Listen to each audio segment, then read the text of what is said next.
नमस्कार दोस्तों, मैं विनय दुबे मुंबई से।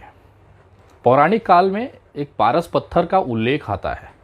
हमारे हिंदू धर्म के ग्रंथों में, हमारे सनातन धर्मों में ग्रंथों में एक पत्थर है, पारस पत्थर, जिसका जिक्र हमेशा आता रहा है कि वो चीज़ अगर किसी को छू दे, पारस पत्थर अगर किसी को छू दे, किसी सामान को, वस्तु को या लोहे को, तो वो सोना हो जाता था।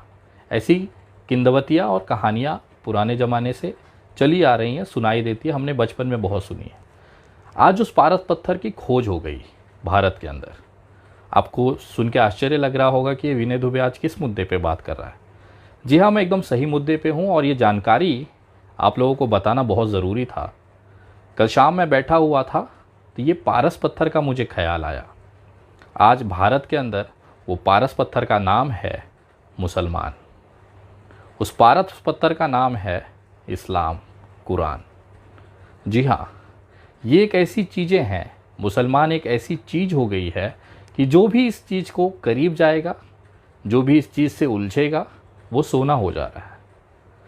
आपने देखा होगा गोधरा दंगों में जिस तरह से मुसलमानों का कत्ले-आम किया गया, उसके बाद एक मुख्यमंत्री सीधे देश का प्रधानमंत्री हो जाता है, नरेंद्र दामोदर दास मोदी। जिस पार्टी में नरेंद्र दामोदर दास मोदी जी हैं, उस पार्टी का शायद ही कोई बंदा होगा जो इस मुसलमान शब्द से अछूता होगा, इस्लाम से अछूता होगा या कुरान से अछूता होगा। क्योंकि इनके लिए कुरान, इस्लाम और मुसलमान ऑक्सीजन से कम नहीं है।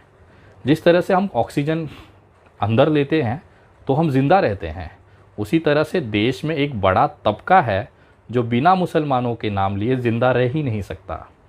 और ये कौम इतनी सब्र और बरकत देती है कि एक रोड छाप गुंडा भी लोगों का हीरो बन जाता है। जिस तरह से कल दिल्ली में एक अपराधी जो इतना डरपोक था कि अपना घर बार छोड़कर भाग गया था, पहले सेशन कोर्ट में उसकी ज़मानत खारिज हुई, फिर हाई कोर्ट में मुंह के बल गिरा और वहाँ पर ज़मानत खारिज हुई।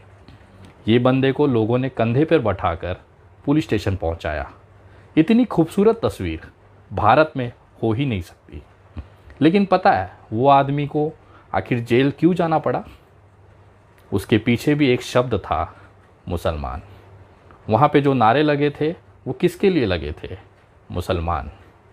आज देश में एक बड़ा तबका मुसलमानों के नाम पर जिंदा है, उनकी भीख पे पल रहा है। अगर वो व्यक्ति मुसलमानों को गालियाँ ना दें, मुसलमानों को अपशब्द न कहें, तो शायद ही कोई कुत्ता, सड़क चलता हुआ खुजली वाला कुत्ता, इनको इज्जत दे। इन्होंने अपने लिए ज़िंदगी भर काम किया, लेकिन वो शोहरत, वो हैसियत हासिल न कर पाई। लेकिन जैसे ही उन्होंने मुसलमान शब्द का इस्तेमाल करना शुरू किया, वो आज हीरो बनकर घूम रहे हैं। बाकी सब तो छोड़ दीजिए, एक इंसान जो विदेशों में पढ़ाई किया, जो अच्छे संपन्न परिवार से है, इस्लाम ने उसे भी सन्यासी बनने पर मजबूर कर दिया। मैं बात कर रहा हूँ गाज़ियाबाद के उस दलाल, उस असामाजिक तत्व यति नरसिंहानंद सरस्वती की। ये व्यक्ति खुद कबूल कर रहा है कि केवल इस्लाम और मुसलमान के खातिर ये बंदा सन्यासी बन गया। सुनिए जरा। और सन्यासी भी मैं केवल इस्लाम के जिहाद से लड़ने के लिए बना हूं, वरना सन्यासी बनने का मेरा कोई उद्देश्य इस धरती पर नहीं था। ये तो ताकत है भारत में इस्लाम, कुरान और मुसलमानों की, कि जो भी व्यक्ति मुसलमानों को या तो गरिया दे या उनके साथ हो जाए, वो हीरा हो जाता है, सोना बन जाता है। जैसे पारस पत्थर होता है कि इस कौम को अगर आपने छू दिया तो आप हीरा बन जाओगे, सोना बन जाओगे। और यही शॉर्टकट आज पूरे देश में देखा जा रहा है।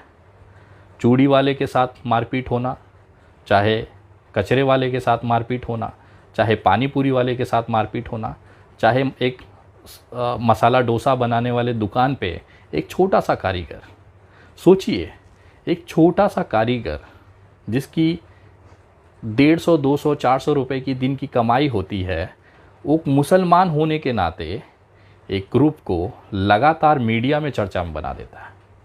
ये तो ताकत है मुसलमान और इस्लाम की, कि एक अदना सा इस्लामिक मुसलमान व्यक्ति उन हिंदू नेताओं को चमका देता है जो अपनी पूरी ज़िंदगी अपना पिछवाड़ा रगड़ देते हैं, लेकिन गली के बाहर उनकी कोई औकात नहीं होती।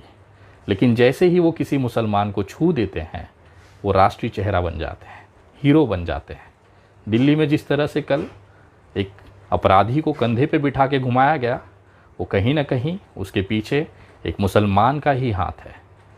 वो मुसलमान का नाम लेता है, उनको गालियां देता है, आज वो सोना हो चुका है। आपको पता है उमर खालिद भाई जेल में क्यों हैं? क्योंकि वो मुसलमान है। ऐसे तमाम लोग आज जेलों में बंद हैं क्योंकि वो मुसलमान हैं। कहीं ना कहीं ये इस्लाम और मुसलमान की ताकत दिखाती है इस देश के अंदर, इस भारत के अंदर। उनकी सुंदरता और उनकी सब्र दिखाती है। कितना सब झेलने के बाद भी ये कौम कभी शिकायत नहीं करती है, क्योंकि इनके कुरान में लिखा है कि सब्र रखिए, ऊपर वाला फैसला करेगा। तो कहीं ना कहीं मैं सलाम करता हूँ, सैल्यूट करता हूँ इस्लाम के मानने वालों को, हमारे देश के मुसलमानों को, कि आपकी फेंकी हुई भीख के टुकड़े पर आज इतने सारे लोग पल रहे हैं। अगर आप नहीं होते तो शायद इनको गली का कुत्ता भी ना पहचान रहा होता। एक अदना सा ठेले वाला, एक अदना सा पानी पूरी वाला भी कुछ लोगों को चमका कर हीरा बना देता है, सोना बना देता है।